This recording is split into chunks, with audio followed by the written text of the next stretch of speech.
m'appelle Cédric Lefort, je suis président cofondateur de TIDAV, une société aujourd'hui qui est à Francazal, où on est parti de l'ENAC. J'ai monté ça avec Vivien Jourdon et Philippe Valero. TIDAV développe et conçoit un système de drone à capacité de vol innovante, notamment de résistance au vent dans les phases stationnaires. Et ça nous permet d'attaquer des marchés tels que la surveillance environnementale des sites industriels. On embarque un spectromètre de masse en pointe avant et on caractérise en nature et débit ce qui est rejeté par le site en se mettant sous le vent de l'industrie. Donc on se sert de la stabilité du drone pour le faire.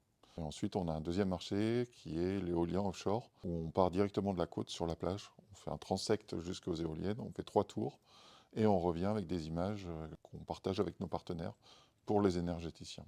Historiquement, tous les associés, donc Vivien, Philippe et moi-même, on était ingénieurs de valorisation pour la SAT Toulouse Tech Transfer. On transférait des laboratoires de recherche toulousains vers l'industrie et des startups, des innovations, comme dire des labos, donc des drones. Et on s'était rendu compte qu'il y avait un problème majeur, c'était l'utilisation et l'usage des drones, notamment quand il y avait du vent. Donc on a développé une nouvelle solution technologique qui permette justement d'utiliser les drones, nos drones, dans du vent. Et ça a fait l'objet d'un dépôt de brevet et la création de TIDAV, du fait qu'on ait trouvé nos marchés avant la création de la société. Pour nous, l'ENAC, c'était un parcours obligé. L'ENAC avait surtout la capacité d'avoir une volière et puis des rapports plutôt assez étroits avec les chercheurs. On a pu continuer à développer la R&D, chercher nos marchés, fidéliser, monter les premiers contrats. Et puis aujourd'hui, il y en a qui sont bien établis, nos clients sont contents et donc on évolue.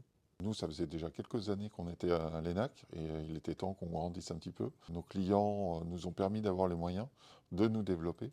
Et effectivement, les nouveaux marchés comme l'éolien offshore remportés nous ont permis de nous projeter vers le futur. Du service de collecte de données, de manière générale. Pour ça, on avait besoin de s'étendre parce que l'équipe a besoin d'être agrandie, que ce soit au niveau commercial, mais aussi surtout R&D, pour valider l'époque et à la fin de monter toute l'offre de services pour aller chercher toutes les données environnementales et éoliennes.